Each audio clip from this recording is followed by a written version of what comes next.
Hello and welcome. One of the biggest battleground states in the Lok Sabha elections of 2024 is Telangana. This is where the BJP is hoping to increase its tallies substantially and gain at the expense of the BRS and the Congress.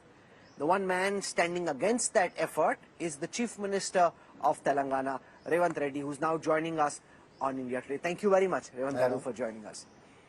Is this really the battle of 2024, a battle between Revant Reddy and Narendra Modi in Telangana? नहीं national election में Rahul Gandhi versus Narendra Modi, Telangana में आए तो Kishan Reddy versus Revanth Reddy. ये level playing field equal है। मैं prime minister से मुझे क्या लेना देना है, मेरा डोमेन में कोई है, उन्हीं नेता से मेरा टक्कर है। पर आपका प्राइम मिनिस्टर से क्या रिश्ता है, इस पे काफी स्पेकुलेशन चलती रहती है। आप उनको बड़ा भाई बोलते हो, तो क्या आपने इक्वेशन फॉर्म किया बड़ा भाई और छोटा भाई के बीच में? नहीं, ये लोग कुछ लोग गलतफहमी फैलाने के लिए कोशिश कर रहा है। When Prime Minister was visiting Adilabad district in Telangana, official program था वो, तो ऑफिशियल प्रोग्राम में फर्स्ट टाइम वो प्राइम मिनिस्टर पोजीशन पे इधर आया था। मैं मुख्यमंत्री के पोजीशन से वहां पर उनको रिसीव किए। वहां पर बात किया था, मैं union of India is union of states, तो जितने सारे हिंदुस्तान में मुख्यमंत्री से सबके लिए prime minister is a big brother. तो मैं वो बात कहा था, you have to behave like an big brother, you have to support states, where as Telangana. Prime minister 5 trillion economy के बारे में बहुत बार कह चुका है। तो 5 मेट्रोपॉलिटन सिटी में Hyderabad also one of the metropolitan city. I have requested Prime Minister that time Metro Rail, Musi Riverfront Development and ITIR corridor, other investments to Telangana। तो वो समय पर मैं ये बात कहा कि आप 13 इयर्स मुख्यमंत्री थे, 10 साल प्रधानमंत्री थे, तो तेलंगाना अगर डेवलप हो गया, तेलंगाना इकोनॉमी इंक्रीज हो गए, तो आपके 5 ट्रिलियन इकोनॉमी को मदद मिलने वाले। इसीलिए अब जितने भी हमारे परमिशन पेंडिंग है वो तुरंत देने के लिए और बजट सैंक्शन के लिए मैं प्रधानमंत्री से रिक्वेस्ट किया था। मगर उसमें से कुछ लोग जानबूझकर आप बड़े भाई बोल के मैं कहा ना, वो कट एंड पेस्ट में ले जाके अभी देखो कांग्रेस मुख्यमंत्री प्रधानमंत्री को बड़े भाई कहा। इसमें क्या गलत है? एक मुख्यमंत्री एक प्रधानमंत्री को बड़े भाई कहा तो गलत क्या है उसमें? मैं असुद्दीन ओवैसी का भाषण सुन रहा था, वो कह रहे हैं कि मैं रेवंत रेड्डी को चैलेंज करता हूं कि वो बोले कि वो एबीवीपी से नहीं है, संघ से नहीं है। उन सबको तो लग रहा है कि आप कांग्रेस छोड़ के इलेक्शंस के बाद बीजेपी ज्वाइन कर लोगे। राहुल, वो मेहनत करने का जरूरी नहीं। मैं खुद जिस दिन कांग्रेस पार्टी में ज्वाइन होने के लिए राहुल जी से मिला था, आई हैव टोल्ड हिम, बस my background is Vidyarthi Parishad, my student activities में very actively participated in Vidyarthi Parishad activities. After that I went to business, after that I have got elected independent ZPTC, independent MLC, then I have joined in Naidu party, after that I have joined in Congress. So this is open book। किसी ने कुछ research करके कुछ बोलने का जरूरी नहीं, मुझे पूछे तो मैं बोलता हूँ ना। तो विद्यार्थी परिषद में रहा तो मैं जिस दिन कांग्रेस में ज्वाइन हुआ था उसी दिन बीजेपी में ज्वाइन होता था ना। वो चैलेंज करें कि आप बोलो कि आप आरएसएस से आपका कोई कनेक्शन नहीं है। अरे वो मैं इसीलिए कह रहा हूँ, कासिम रिजवी से उनका क्या रिश्ता है, मैं बार बार थोड़ी पूछा हूँ उनको। वो एमआईएम शुरुआत किया था कासिम रिजवी, वो यहाँ के जनता के खिलाफ जितना ये करना था वो किया था। तो मैं विद्यार्थी परिषद आइडियोलॉजी से आज कांग्रेस आइडियोलॉजी गांधी नेतृत्व में मैं काम कर रहा हूँ। मुझे अप्रिशिएट करना, क्योंकि स्टूडेंट ऑर्गेनाइजेशन इधर रहकर केंद्र में बीजेपी सरकार रहा तो भी मैं ये वर्टिकल पूरा छोड़ दे के राहुल गांधी नेतृत्व में कांग्रेस पार्टी के लिए मैं काम कर रहा हूँ। तो इस देश के लिए, इस जनता के लिए रक्षा है कांग्रेस पार्टी, गांधी परिवार। इसीलिए मैं विद्यार्थी परिषद के स्टूडेंट होकर भी मैं कांग्रेस परिवार के साथ काम कर रहा हूँ। तो मुझे आप लोग सब अप्रिशिएट करना भाई। सोशलिस्ट फैब्रिक में रेवंत रेड्डी जी अच्छा काम कर रहा है, ये कम्युनल फैब्रिक छोड़ दिया, ये लाइन लेकर मुझे अप्रिशिएट करना। मुझे क्यों दबाने के लिए, नहीं तो बार बार ऐसा कमरे में बंद करने के लिए क्यों कोशिश चल रहा आपका है कोई कि प्लान नहीं, आप बोल रहे हैं कि एकदम अफवाह फैला रहे हैं आपके दोस्त। भाई अभी लोग जो बोल रहा है मैं खुश हो जाता रहता हूँ, क्योंकि हर आदमी उनका बेटर एंड बेटर रेवंत का नाम है, वो असद हो, केसीआर हो, बीजेपी हो। तो तेलंगाना में कोई भी राजनीति में सर्वाइवल होना है तो मेरा नाम लेना ही पड़ता।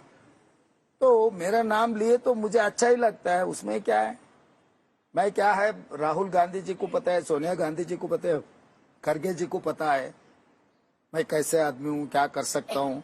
जिस दिन मैं कांग्रेस में ज्वाइन हुआ था तब हाल क्या था, आज मुझे क्या पोजीशन मिला है। तो मैं किस लिए मैं मोदी जी से जोड़ने का सोचता हूँ, क्या क्या कम है इधर। प्राइम मिनिस्टर मोदी जब भी तेलंगाना में आते हैं बहुत अटैक कर रहे हैं आप गवर्नमेंट के ऊपर, कह रहे हैं कि रेवंत रेड्डी आया और करप्शन आ गई। उन्होंने बोला कि वो फिल्म आई थी RRR, आजकल RR टैक्स है। उन्होंने बताया नहीं RR, लेकिन क्लियर हो गया कि रेवंत और राहुल का टैक्स है करप्शन का। तो कह रहे हैं Congress is back, corruption is back. तो मैं मोदी जी से experience and age wise is next level आदमी है। जब ये बात जो बात कह रहा है तब उनके अगल बगल में कौन बैठा हुआ था। लिक्कर स्कैम में जो लोग कंपनी से है वो लोग इलेक्टोरल बॉन्ड्स दिए आपको, जहां पर गया भाषण दिए, अजित पवार को बगल में बिठा लिए। कर्नाटक में गया जो भाषण दे रहा है देवगौड़ा कुमारस्वामी को साथ में बिठा लिए। आप असम गए हेमंत बिश्व शर्मा को साथ में बिठा लिए, नवीन जिंदल को आप साथ में बिठा लिए। मतलब highest charges who are facing corruption, तो वो लोग सब आपके मंच पे आपके अगल बगल में चार चार कुर्सी में वही लोग बैठा हुआ है। मोदी जी करप्शन के खिलाफ बोल रहे हैं। अगर सचमुच मोदी जी करप्शन को कुछ कम करना है, करप्शन अगर इराडिकेट करना है, तो पहले उनके अगल बगल में जो लोग हैं उनको जेल को भेजना है। मगर जब अपोजिशन में रहते ये सब चार्जेस लगाते, जब उनके पार्टी में आ गए तो वॉशिंग मशीन में पूरा साफ वॉशिंग में हो जा रहा है, निर्मा वॉशिंग पाउडर जैसा। तो ये इसीलिए मोदी जी बात को लोग यकीन करना छोड़ दिए, क्योंकि बोलने का लगे करने का लगे, ये किसी नेता के लिए ठीक नहीं है। हाल ही में एक बड़ा विवाद हुआ, होम मिनिस्टर अमित शाह का एक फेक वीडियो आया। कुछ ने कहा डीप फेक है, लेकिन फेक तो वो था ही। उसमें कुछ चीजें कही गई जो होम मिनिस्टर ने नहीं की, काट जोड़ के कहा, जोड़ा गया उसको। आप पे आरोप लग रहा है कि आपके लोग और आप खुद उसमें इन्वॉल्व थे। इसमें कितनी सच्चाई है? आपको तो दिल्ली पुलिस ने केस भी रजिस्टर किया है, दिल्ली पुलिस की टीम भी तेलंगाना आई हुई है। तो मैं राहुल यहाँ पर कैसे इंस्टीट्यूशन को बीजेपी मिसयूज करे, मैं यहाँ पर बोलना चाहता हूँ। इससे पहले ईडी, इनकम टैक्स, सीबीआई का इस्तेमाल करते थे, अभी दिल्ली पुलिस को इस्तेमाल कर रहे। वो is complainant is MHA, minister of home affairs.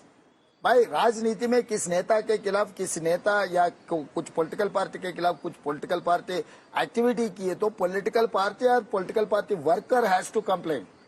और whereas in this case MHA has given a complaint to in the police station, तो यहाँ पर ऑलरेडी बीजेपी नेता लोग कंप्लेंट भी दे चुके हैं, साइबर क्राइम में FIR भी हो गए, कुछ बंदों को अरेस्ट भी किए, वो लोग बेल भी ले लिए, उसके बाद दिल्ली में FIR किए।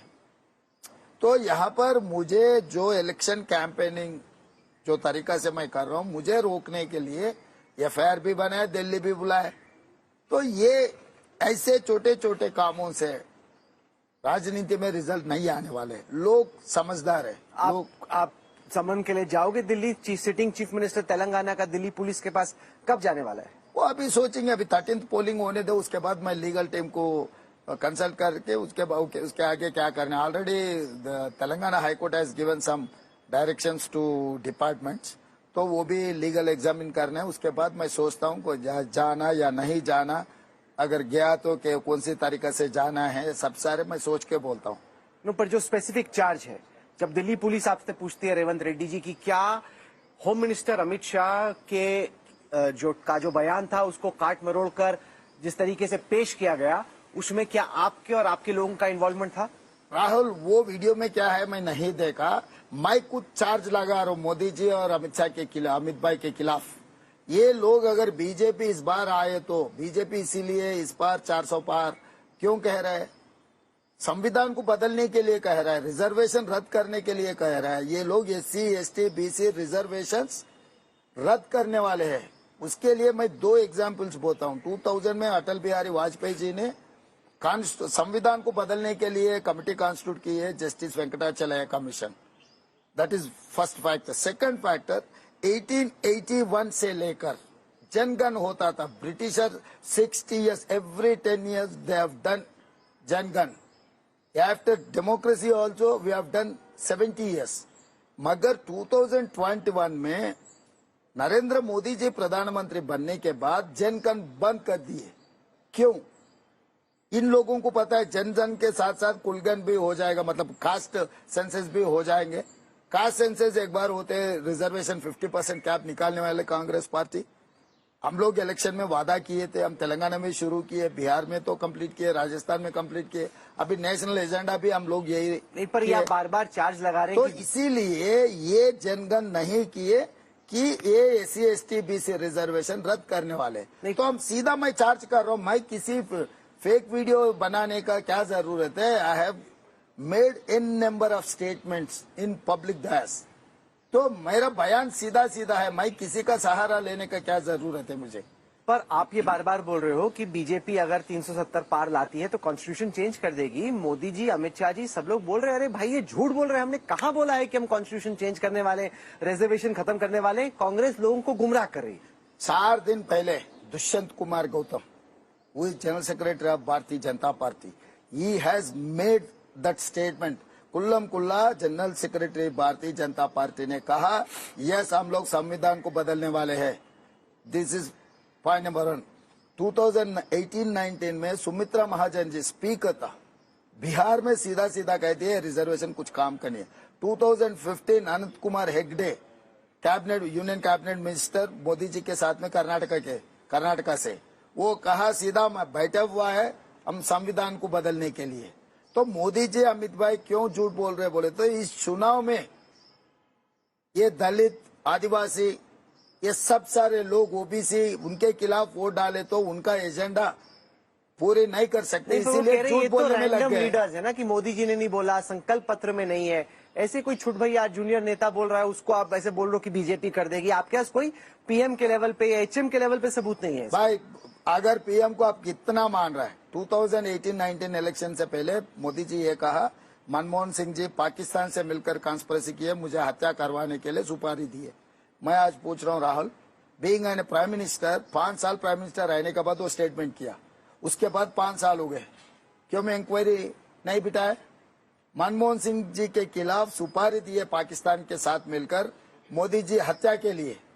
तो इतना भयानक इल्जाम जब मोदी जी लगाता है, क्यों में इंक्वायरी नहीं दी है? तो कैसे यकीन कर सकते? और किसानों का इनकम डबल करने के लिए वादा किया था 2014 में, इन्वेस्टमेंट ट्रिपल हो गए। हर साल 2 करोड़ नौकरी देने के लिए वादा किया था, 10 साल में 20 करोड़ नौकरी देना था। मेरा ये सवाल को जवाब दिया लोकसभा में, 7,21,681 नौकरी दिया बोल के। केंद्र सरकार में 30 लाख नौकरी खाली पड़ा हुआ है, वो भी रिक्रूट नहीं किए। और स्विस बैंक में लाखों के करोड़ों के काला धन है, वापस लेके 15-15 लाख जनधन खाता में हर गरीब को डालने के लिए मोदी जी वादा किया था, वो भी नहीं हुए। तो इतने सारे झूठ बोलने के बाद ये छोटे झूठ बोलने में क्या जाने का उनका? नहीं, क्योंकि जहां पे बीजेपी के चार्ज में कुछ दम आता है वो ये प्रधानमंत्री बोल रहे हैं कि कांग्रेस पिछड़ों का आरक्षण लेके मुसलमानों को देना चाहती है। वो बार बार ये कह रहे हैं कि यहाँ पे तेलंगाना में तो आप बोल ही रहे हो मुस्लिम आरक्षण का, लालू यादव ने बोल दिया मुस्लिम आरक्षण। राहुल, यहाँ पर आरक्षण लागू है। 2005 में हम लोग मुसलमान को 4% रिजर्वेशन दिया हुआ है, अभी भी लागू है। आज आंध्र प्रदेश के मैनिफेस्टो आप जाके देखकर, NDA अलायंस का जो चुनाव हो रहे हैं ना, उसमें मुसलमान के लिए क्या आरक्षण के बारे में कहा, क्रिश्चियन के बारे में क्या कहा। जब जहां पर आंध्र प्रदेश में चंद्रबाबू नायडू, पवन कल्याण, नरेंद्र मोदी जी का अलायंस है, यही लोग उन लोगों का आंध्र प्रदेश का मैनिफेस्टो एक बार आप देखो, मुसलमान के लिए क्या आरक्षण गारंटी दिए और क्रिश्चियंस के लिए क्या क्या कारपोरेशन खोलने के लिए। जब मोदी जी कुछ भी कर सकता है, कुछ भी बोल सकता है, बाकी के लोग कुछ नहीं बोलना, मतलब मुसलमान इस देशवासी नहीं है। तो उन आप लोगों को बढ़ाना चाहते हो? नहीं, बढ़ाने का नहीं है। BCE ग्रुप में उन लोगों को 4% है, सब मुसलमान को नहीं है। मुसलमानों में जो गरीब लोग हैं, सचार कमेटी के सिफारिश से लेकर वो रिजर्वेशन इम्प्लीमेंट हो रहा है। 15 साल से 18 साल से तेलंगाना में इम्प्लीमेंट होते जा रहा है। तो आज क्या नया नरेंद्र मोदी जी बोलना चाह रहा है? ये तो बढ़ाना है 4% की 4% 4%। अभी 50% कैप है, 50% खत्म हो गए। अभी बीसी के लिए वो कैप निकाल के बीसी रिजर्वेशन बढ़ाना चाह रहे कांग्रेस पार्टी। सर, आप जब असेंबली इलेक्शन लड़ रहे थे, आपने रोहित वेमुला की डेथ के इशू को बहुत बड़ा इशू बनाया। अब तेलंगाना पुलिस क्लोजर रिपोर्ट लेके आ गई है, जिसमें वो कह रही कि रोहित की कास्ट गलत थी, उसको चिंता थी कि वो निकल के आ जाएगा। बंडारू दत्तात्रेय, स्मृति ईरानी, सब पे चार्जेस आपने खत्म कर दिए। तो जब कैंपेन कर रहे थे तब तो आपने इतना बड़ा इशू बनाया, अब आप ही की पुलिस ने क्लोजर रिपोर्ट कर दिया। राहुल, वो रिपोर्ट पूरे अब वेरीफाई करो। पिछले सरकार वो रिपोर्ट कंक्लूड कर दिए इन 2019। अभी तो मीडिया में आ गए। Case was registered in 2016, they have concluded in 2019। अभी वो केस बाहर आए हम सरकार बनाने के बाद, इसीलिए हम have reopen that case. Closure report की क्यों आपने? नहीं भाई, वो पिछले सरकार कर दिए, कोर्ट में सबमिट अभी तो सामने आपके सामने आया ना? अभी मार्च में कोर्ट में आया। वो पिछले सरकार केसीआर ने मोदी से दोस्ती के प्यार में वो निकाल के पूरा उन लोगों को क्लीन चिट दे दिए। तो अभी मई आने के बाद मुझे पता लगते ही, भाई इतने सारे पुलिस स्टेशन है, हर पुलिस स्टेशन में कहीं ना कहीं क्रिमिनल केसेस होते रहते, उसका चार्जशीट फाइल करते रहते।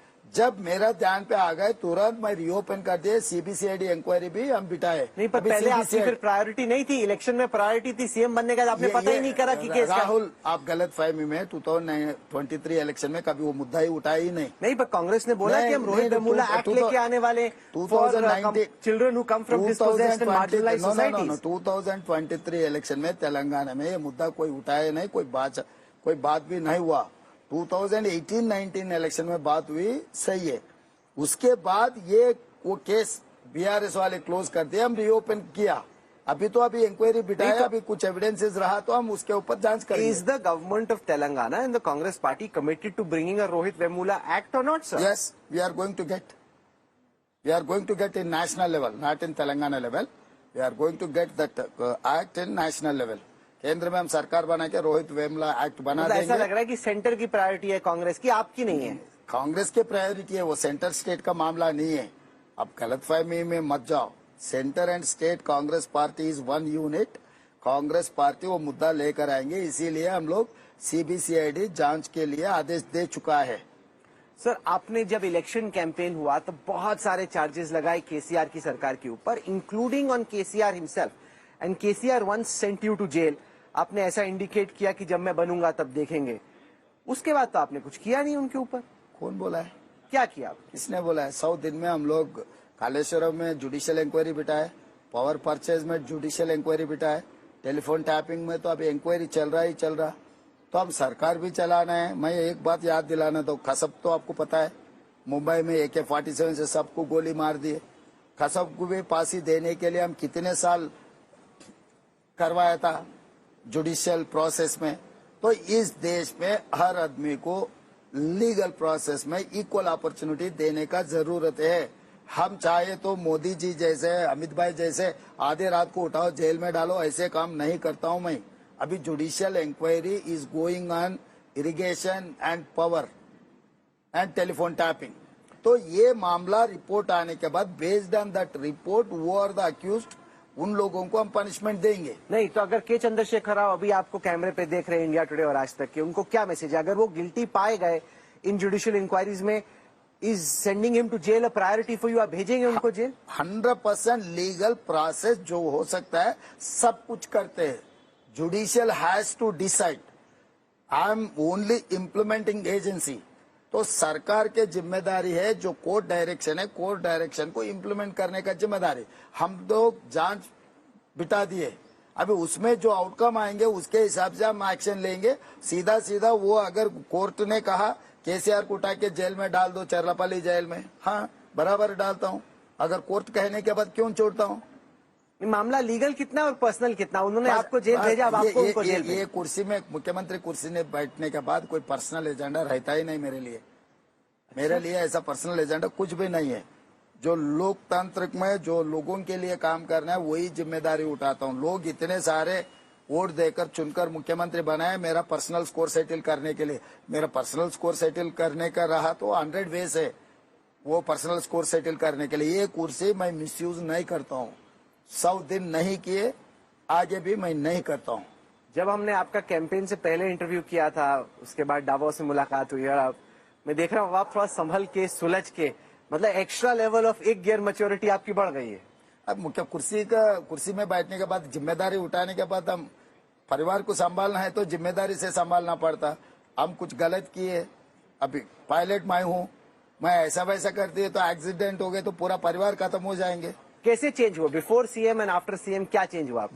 जिम्मेदार पहले तो खाली लड़ाई करने का काम एक ही था, अब लड़ाई के साथ साथ जिम्मेदारी भी है। मेरा जिम्मेदारी मेरा अकेले के लिए नहीं है, मेरा फैमिली के लिए नहीं, 4 करोड़ तेलंगाना जनता मेरा परिवार है आज के तारीख में। हम तो लोग वो हिसाब से मैं काम करना पड़ता है। हम लोग केटी रामाराव से कल मिले सिकंदराबाद में, उनका और केसीआर का मैं भाषण सुन रहा था। वो कह रहे हैं जो आपकी गारंटीज थी आपने फुलफिल नहीं की। आपने बोला महिलाओं को 2,500 रुपए मिलेंगे, वो कह रहे हैं दिखाओ मुझे महिला जहां पे देती है। ये रेवंत रेड्डी ऐसी बोल रहे हैं, फिर फुलफिल नहीं कर रहे हैं। तो इसीलिए मैं उनसे कहा 6 गारंटी में 5 गारंटी इम्प्लीमेंट किए। एक आरटीसी बस में वुमेन के लिए फ्री जर्नी, दूसरी 500 रुपए में सिलेंडर देना, तीसरी 200 यूनिट्स गरीब लोगों के बिजली देना, 10 लाख रुपीस राजीव आरोग्यश्री में वेलफेयर के देना, और इंदिरम्मा घर 4.5 लाख 22,500 करोड़ से हम लोग गरीबों को देने के लिए ये फाइनल हो गए। 3 महीने में 30,000 जॉब्स मैं दिया हुआ हूँ, और ओबीसी सेंसस के लिए मैं आदेश दे चुका हूँ। इसीलिए एक सवाल किया था केटीआर को, मैं आप सुने नहीं, अब नहीं सुने, मैं हिंदी में बोलना चाहता हूँ। अगर हम ये गारंटीज इम्प्लीमेंट हो रहे या नहीं हो रहे, केटीआर को पता लगना बोले तो वो साड़ी पहनकर आरटीसी बस छेड़ो बोलो उनको, और बस में उनके किराए के पैसे पूछे तो हमारे गारंटीज इम्प्लीमेंट नहीं हो रहा है। बिना पैसे उनके गांव चिंतामड़का या नहीं तो सिरसिला या सिद्दीपेट कहीं पर भी उनको फ्री में ले जाके छोड़ दिए तो हमारे गारंटीज इम्प्लीमेंट है।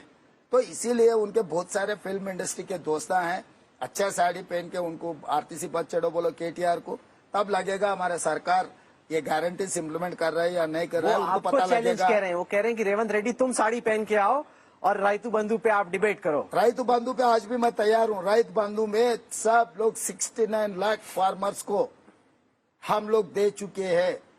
उनने उनके फादर ने रोक दिया ना, इलेक्शन कमीशन ने रोक दिया उसको, उससे आपको झटका लगा, या आपको लगता है कि इलेक्शन कमीशन फेयर प्ले कर रही है या अनफेयर प्ले कर रही है? अभी फेयर अनफेयर इलेक्शन कमीशन के खिलाफ मैं ज्यादा नहीं बोलना चाहता हूँ। 2018 जब असेंबली इलेक्शन था, इलेक्शन कमीशन ने यही केसीआर को परमिशन दिया हुआ है। I have that order. Same Rythu Bandhu नहीं आप बांट दो। जब 2018 election commission of India has given permission to distribute this Rythu Bandhu scheme to farmers, KCR को इतना साफ परमिशन दिए। जब रेवंत कुर्सी में बैठे तो इलेक्शन कमीशन ऑफ इंडिया को क्या दिक्कत है मुझे पता नहीं है। आप 2018 दिसंबर ऑर्डर ले लो, अभी जो ऑर्डर दिए मेरे खिलाफ वो दो कंपेयर कर दे के राहुल आप जजमेंट दे दो।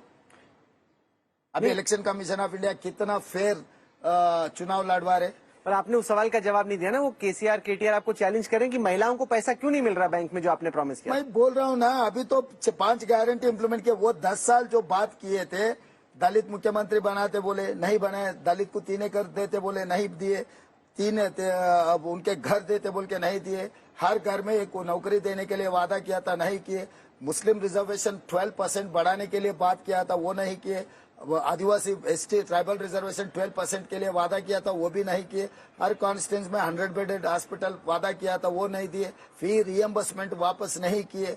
सब सारे 100 मुद्दे 100 के 100 झूठ बोले उन्होंने। झूठ बोलने वाले 100 दिन में हम कुछ नहीं किए। 10 साल वो सरकार चला है, 10 साल में वो कुछ नहीं किए। मुझे बोल रहा है, मैं सीधा सवाल केटीआर और केसीआर से मैं पूछना चाहता हूँ, 100 दिन में सरकार चला के कुछ ना कुछ किए।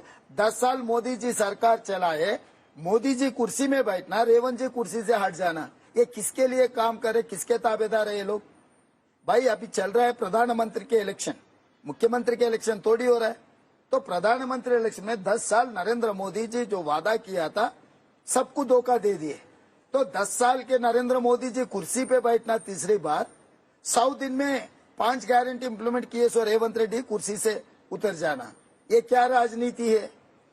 अभी चुनाव हो रहे मोदी के खिलाफ हो रहे। आपकी लड़ाई अभी बीजेपी से ज्यादा है कि बीआरएस से ज्यादा? पिछले चुनाव में बीआरएस के ज्यादा आए थे, अभी आपको क्या लग रहा है सीटों का नेशनल समीकरण? इलेक्शन है, सीधा सीधा नेशनल इलेक्शन नेशनल पार्टीज में हो जाएंगे, क्योंकि ये इन लोगों का तो कोई रोल नहीं है। BRS is irrelevant in this election, क्योंकि they doesn't have any role to play.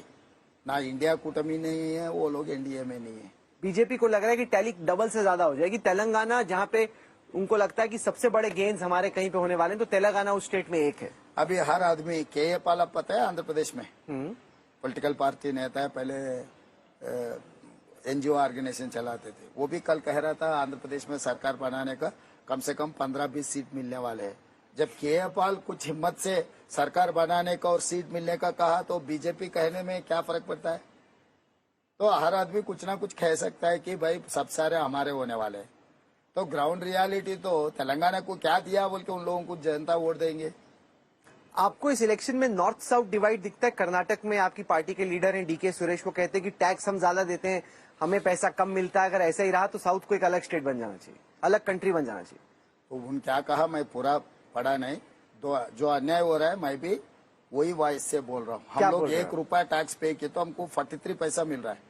Bihar से 1 रुपया अगर टैक्स आया तो 7 रुपीज 6 पैसा जा रहा है बिहार को, यूपी को 6 रुपीज प्लस जा रहा है।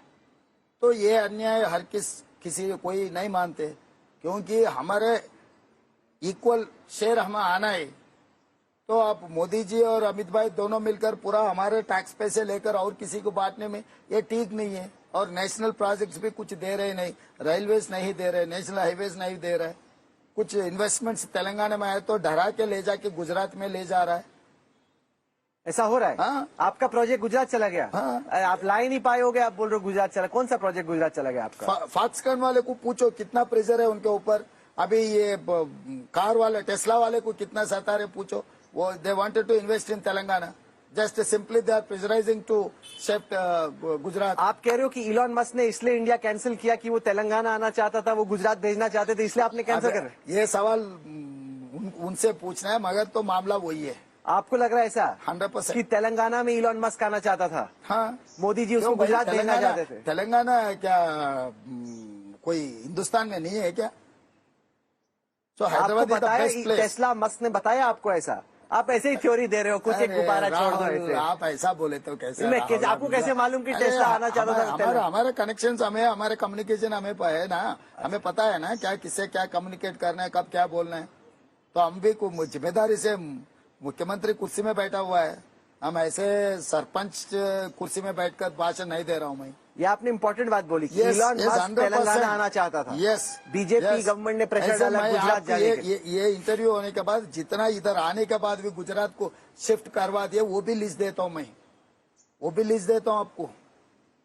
मोदी जी अमित भाई ने समझ रहा है गुजरात ही हिंदुस्तान नहीं है और बाकी के प्रदेश भी है, तो बाकी प्रदेशों को भी जीने के लिए मौका देना है। मैं एक सवाल पूछना चाहता हूँ सीधा सीधा। Telugu speaking MPs are 42. They have given only 1 cabinet minister out of 42. Whereas Gujarat is having 26 MPs. They have given 7 ministers. Whereas in Uttar Pradesh they have given 12 ministers.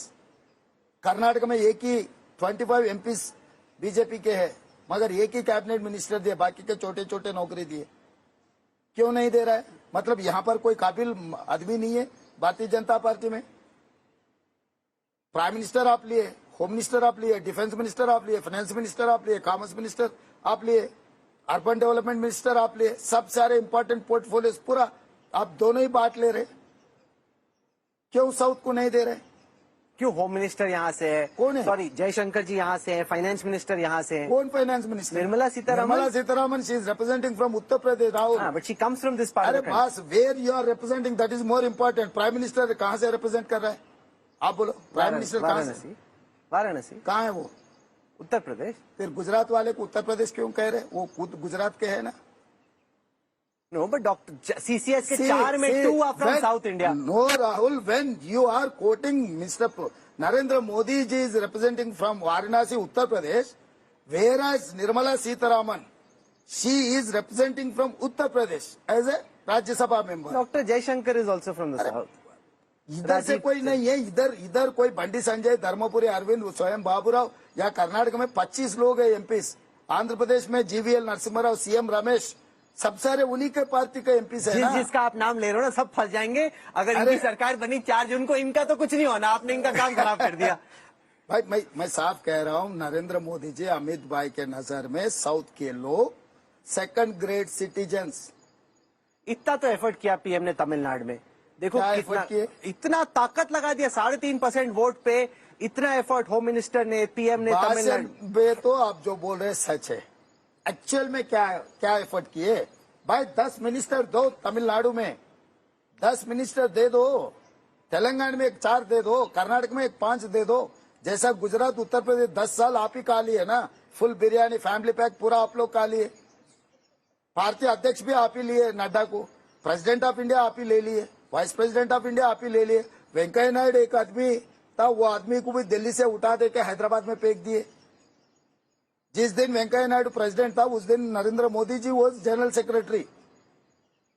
Y he has removed as a vice president? I am asking you straight उनका question. टर्म खत्म हो गया, remove का भाई president क्यों नहीं बनाए? ऐसे क्या हो, उनकी सरकार ऐसे अरे जिसको बनाए। इसीलिए बोलो, उनके सरकार में हम लोगों को सेकंड ग्रेड सिटीजन जैसा देख रहा है।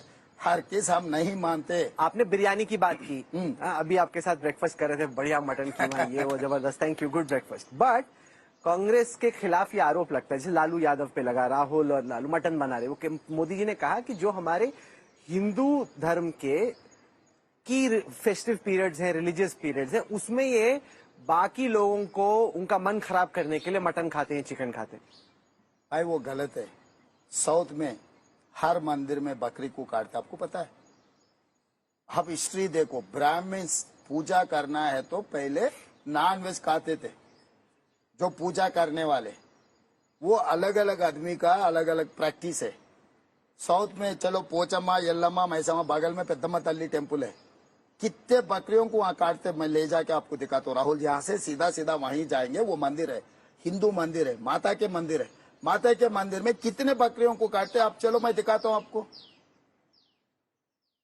भाई जो मोदी जी प्रैक्टिस कर रहे, जो राजस्थानी गुजराती वाले जो प्रैक्टिस कर रहे, वही प्रैक्टिस पूरा हिंदुस्तान के ऊपर आप चिपकाने के लिए कोशिश कर रहे।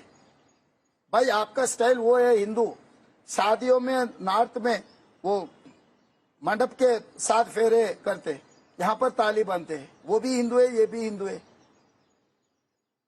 आर्य समाज में और किसी तरीका के शादी होते, सब लोग हिंदू है ना।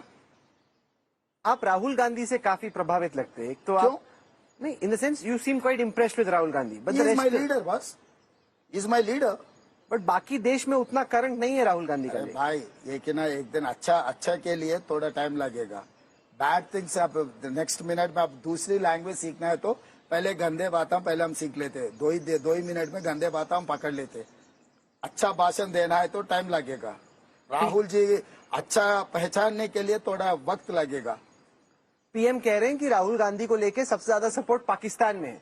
पाकिस्तान के पॉलिटिशियंस ताली बजा रहे हैं कि भाई राहुल जैसा पीएम चाहिए, क्योंकि पीएम का मानना है कि इंडिया का मजबूत पीएम पाकिस्तान को नहीं चाहिए, इसलिए पाकिस्तान में ताली बज रही राहुल गांधी और कांग्रेस की। पाकिस्तान प्राइम मिनिस्टर जन्मदिन के लिए किसने गया था? किसने गया? राहुल, नरेंद्र मोदी जी ने कहा गया, राहुल जी ने नहीं गया। पाकिस्तान को युद्ध में हराया कांग्रेस पार्टी ने, पाकिस्तान से बांग्लादेश को अलग किया कांग्रेस पार्टी ने। मोदी जी क्या किया? सर्जिकल स्ट्राइक बोल के वो हुआ ही है नहीं।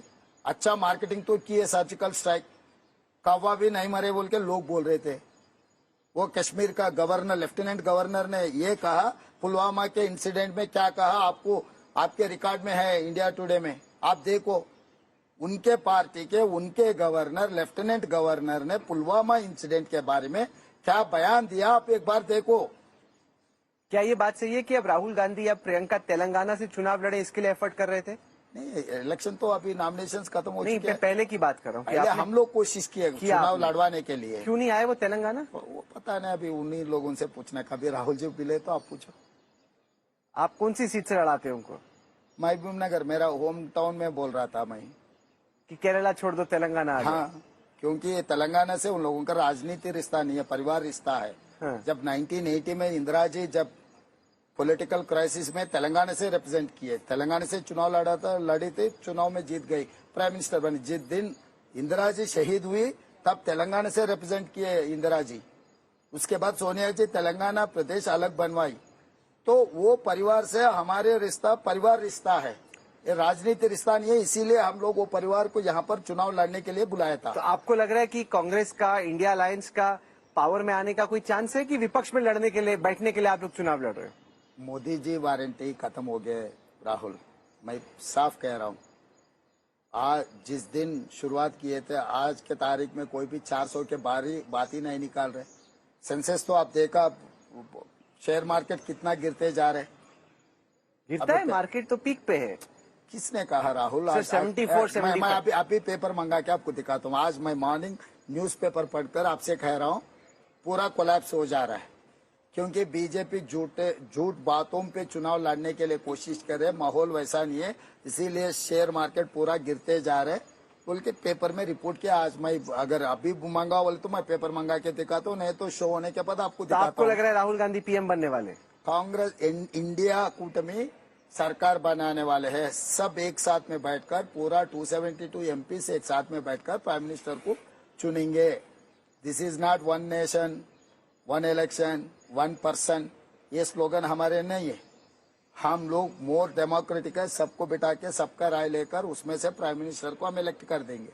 It's been very fascinating to track your political journey from challenger, contender to now Chief Minister. We wish you all the best. Revant Anna, thank you very much Thank you, for Rahul. joining us. Thank you.